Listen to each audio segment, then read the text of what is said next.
सोनामुखी, हरड़, मुलेठी जैसी अनेक जड़ी बूटियां और हजारों वर्षों का प्राचीन आयुर्वेदिक ज्ञान इस एक बोतल में समाया हुआ है। कायम टैबलेट, आपकी खुशियों का साथी। बांग्लादेश में सत्ता परिवर्तन हो चुका है। शेख हसीना के तख्ता पलट के बाद मोहम्मद यूनुस अंतरिम प्रधानमंत्री की भूमिका निभा रहे थे। अब आम चुनाव के बाद उनके विरोधी तारिक रहमान प्रधानमंत्री बनने वाले हैं। इस बार शेख हसीना की अवामी लीग को चुनाव लड़ने की इजाजत ही नहीं दी गई और बीएनपी 20 सालों के बाद अपनी सरकार बना रही है। पहले शेख हसीना ढाका से सरकार चलाती थी और तारिक रहमान लंदन में निर्वासन में थे।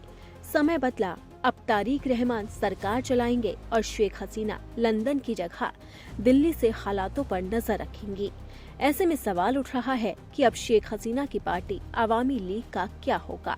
एक पत्रकार ने तारिक रहमान से सवाल किया कि बांग्लादेश में बहुत से लोग अवामी लीग के समर्थक हैं, उनके लिए सुलह के लिए क्या तरीके होने चाहिए। इस पर उन्होंने अजीब सा जवाब दिया, लेकिन उससे बहुत कुछ पता चल गया। बीएनपी अध्यक्ष ने कहा कि कानून का राज पक्का करके। वहीं यूनुस सरकार के दरमियान भारत और बांग्लादेश के रिश्ते काफी बेकार थे और बेपटरी भी हो गए। नई सरकार बनने के बाद भारत और बांग्लादेश की ओर रिश्ते में आए इस तनाव को खत्म करने पर जोर होगा।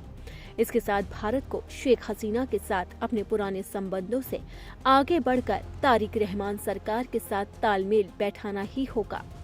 जुलाई 2024 के प्रदर्शन के बाद अवामी लीग के कई समर्थक सार्वजनिक जीवन से दूर हो गए। कई लोगों पर तो सिर्फ पार्टी से जुड़े होने की वजह से ही मुकदमे दर्ज कर लिए गए, भले ही उनका इसमें कोई रोल न रहा हो। इन सब के बीच अवामी लीग के पास अभी बहुत बड़ा वोट शेयर जुड़ा हुआ है, क्योंकि पार्टी को इस बार चुनाव लड़ने की इजाजत नहीं थी, तो ऐसे में ये वोट बीएनपी की ओर चला गया। आने वाली बीएनपी सरकार को इन समर्थकों के बीच में बैलेंस बनाकर चलना होगा।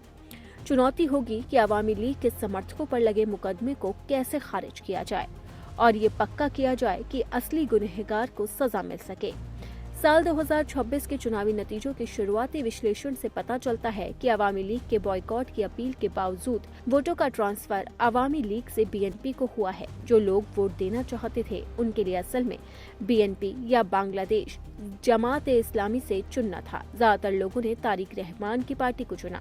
इस बदलाव का एक बड़ा कारण राष्ट्रीय पहचान है। अवामी लीग और बीएनपी दोनों ही 1971 के लिबरेशन वॉर के ऐतिहासिक महत्व को मानते हैं।